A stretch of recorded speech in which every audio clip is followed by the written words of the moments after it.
Hey guys, welcome to Vault of Will. Tom here, and today we're going to be doing the spoilers for the upcoming Force of Will set, Strangers of New Valhalla, which drops January 18th, 2019 at your local card store. And I'm joined by my associate, Hi, call me Dry. and today we're going to do some spoilers for you for this past week. We'll be doing these every Friday as best to our ability, with all schedules considering. And let's get at it. We're going to be doing a 5-star rating system, one being essentially pack filler, going all the way up to 5 stars. 5 stars being meta breaking, game defining, perhaps ban worthy, complete, overpowered. Without further ado, let's get started.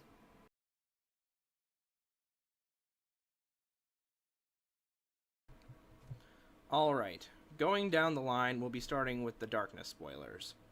First off, we have Athenia, Sealed God of the Ruins. 5 drop, 2 Darkness, 3 Open Will. Attack 1200, Defense 1000. Resonator Race Human.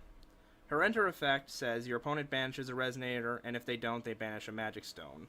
Her second effect, when this card is put into a graveyard from the field, your opponent is forced to banish a non-J-Ruler entity. This could be anything from a Resonator to an addition to a stone, which is terrifying. Finally, her third and by far least impressive effect is tap Resonators your opponent controls gain -200, -200 until end of turn. Or if they have revealed 4 or more runes from their rune area, Resonators instead lose 400, 400. Overall, definitely a strong card. Could see some good play. But between her high cost and the sheer number of answers for her currently in the meta, it's likely that she's going to take a hit in general. So we're rating her at a 3.5 out of 5 stars. Secondly, we have Dragon Zombie. This is a 4-drop, 2 darkness, 2 open, 600 attack, 600 defense, Resonator Race, Dragon, and Zombie. Compared to Athenia, this card is noticeably less impressive. His enter effect, target Resonator gains -6 until end of turn, is scary, but it also means that if he's the only thing on the field when he's played, he literally kills himself. Overall, compared to a lot of other 4-drops, especially in Darkness right now, he's not nearly as viable. Most likely, he's not going to see much play. We're rating him at 2 stars. Thirdly, we have Orchard of the Immortals, a 3-drop, all-black, edition Ancient Ruins. Whenever non-token Resonator is put into a graveyard from the field, put a fruit counter on this card. You can remove 3 fruit counters from it to put a 800/800 Darkness Lich Resonator token into the field. Now, on its own, this sounds kind of nice, but between the solid black cost, which makes it hard to play in a dual color deck, not to mention how long it takes to put into the field, and a certain green card that we'll be mentioning shortly, this card is just kind of not good. It's not liable to see play, so we're gonna, unless we, of course, see something in the future that can actually support it, or make it easier to get more fodder for it. So we're going to leave it at a 1.5 out of 5 star rating. And finally, we come to what's probably the best card out of the Darkness spoilers, with Ruined Earth. 5-drop, 2 darkness, 3 open will. Divinity 2, Chant Rune. You may pay 1 less to play this card from a rune area. Destroy target Magic Stone. Resonators your opponent's control gain -400, -400 until end of turn. Overall, this card is just a beast. You could, between the ability to destroy a target Magic Stone of your choice, and the fact that it basically eliminates any tokens and most, if not all, 1-drop Resonators your opponent will be using, makes it incredibly dangerous. For this between this and the fact that it costs less, it's in the rune area, it's probably going to be a must in most, if not all, dark rune decks. So we're leaving this one at a 4-star out of 5 rating. Overall, Darkness has a kind of a mixed bag showing, so for the entire Darkness spoiler for the week, we're rating it at 3 stars overall. Alright, and now we're going to move on to the red spoilers. First up, we have Neo Berserk Dragon, the 2 red, 2 open, 10/8 dragon with flying swiftness. At the end of battle, if he attacked or blocked, it does 1,000 to you and each Resonator. We give this 3.5 stars. I think Kirik may run it as a finisher, But then you have the argument of, is this strictly better than the current dragons we have that Kirik would use, which would be the red dragon from Time Spinning Witch, or like dragon a Kunlun. I mean, you're only going to use this as a finisher. The 1000 EU hurts, but at the same token, you'd be hitting them for 1000, and it would blow up itself. And then you have some crazy shenanigans with play dead and whatnot. So 3.5 stars being optimistic. Moving on to the next one, Annihilation Dragon. Same stat body as the previous, 10-8 for 5 this time, with flying. And whenever he attacks, he does 200 to target J Resonator. I'd say this is more of a sealed or draft kind of card. It's not really going to see competitive play. Stat body is not good enough for 5 drop, and then the burn's minuscule. So we gave it 1 star. Frontline Warrior, the 1 red 1 void 6/5 human with swiftness. This is actually a pretty good card. We're giving it 3 stars here, and the reason we say it as a human tag with 2 drop or less, Brunhild would be easily able to splash it to have a little bit more of an aggressive game. And a 6/5 with swiftness from 2 isn't that bad, considering the best 2 drop for red would probably be Great Hero Pig Piggy, and that is a 5/7 without swiftness. You have to actually set counters from Kirik to give it swiftness. So this might see some play, and as a common, you're going to see a lot of it. So, and then the final one, we're going to give 2 stars. The Gaze of the Fire Emperor, 2 red, 2 open. Gaze of the Fire Emperor does 1200 damage to J Resonator. It's nice. However, the biggest comparison would be Power Spike. However, Power Spike can also hit face, and that's what's primarily used for in the Kirik decks. So, if you give a generic Power Spike to the red rulers and make it only hit J Resonators, is it good? I mean, it's alright, I guess. Kind of. So, we're going to give it 2 stars. And overall, red as a set, this set was kind of lackluster. We're going to give it 2 out of 5 stars, hoping the next set's going to be better.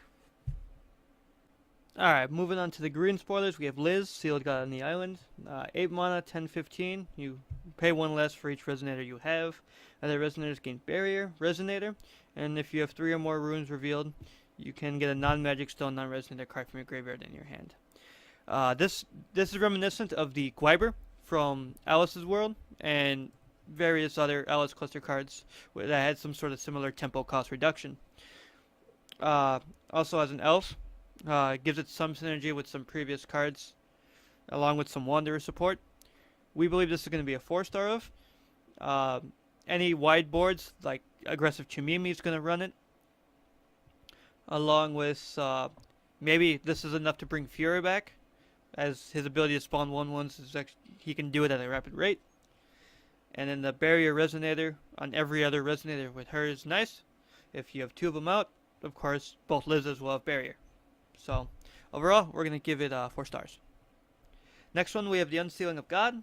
The Chant Rune 1 green, Divinity 1, destroy target addition. Real simple, giving it 4 stars. Doesn't have quick cast. If it had quick cast, it would be 5-star rating. However, we give it 4 stars. Green having addition destruction is normal. In fact, it's a Chant Rune. Means that anybody can run it. Anybody can slot it in their main deck or rune deck. But you would have to be running green to play it from the rune deck, of course. 4-star card, really good. Flying Squirrel, 1 green, 2 void, 8/8 beast. If you pay a green, it loses 200 health and gains flying 2 on the turn. We're giving this 2 stars. It looks to be a good sealed card. Beast tag would be relevant to Wanderer, of course, and some situational red cards from the new Rhea set, or Rhea cluster. I'm sorry. We do give it a cuteness factor of 5 stars, and I don't expect much from this, anyways. Next one would be Ruins, Beneath the Flora. 2 green, 2 void. Addition, at the end of your turn, reveal the top card of your Magic Stone deck. If it's win, put it into the field. This is going to be some tempo and some ramp.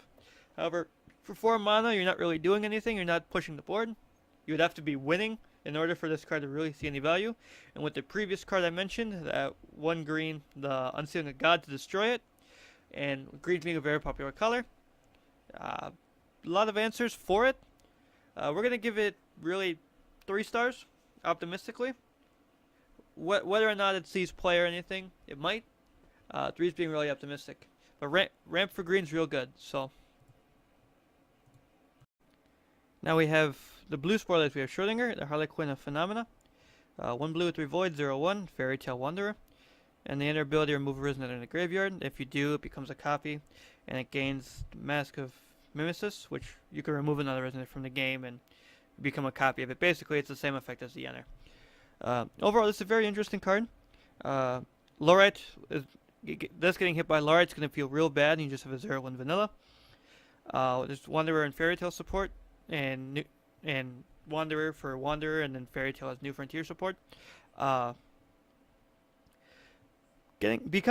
When you use its enter effect to tap become a copy, it will not gain any enter effect. The issue is 1 black, the Evil Elemental Uprising, which came out in Raya Cluster, which removes all cards in the graveyard from the game in an opponent's graveyard and can't be chased to. And that card only being 1 black with quick cast, very splashable, means this card's gonna have a rough time. We're gonna give it 4 stars for potential. Whether or not it actually sees play is a different story. Then we have Mystery Box, the Chant Rune, Divinity 3 for 7 mana total, 3 blue, 4 open. And you reveal top 5, put all non-chant cards into the field, and then from your deck, and put the rest in the graveyard. If you discard your hand, can't be chased to. We're gonna give this 1 star. That's 7 mana is a lot of cards, or a lot of mana to only get 5 cards. Granted, the value is going to be insane if you ran this in something like, I don't know, Scarlet, where you don't want a hand, and then you could top deck a bunch of really big dinosaurs, which is arguably pretty nice. Or you could do it in Wanderer with Xion to rig the top cards of your deck, but then arguably her Judgment to do the same thing but better. Plus high cost, Divinity 30 or Divinity slot. We don't think this is going to be seen play. It's going to be 1 star. We have the Parallel Word Schrodinger, 1 blue, 3/3. Stat body is already fine for Fairy Tale and Cat. You can have any number of copies of this card in your deck, so it's going to be like Croco Shark, except it's going to be a common instead of a rare.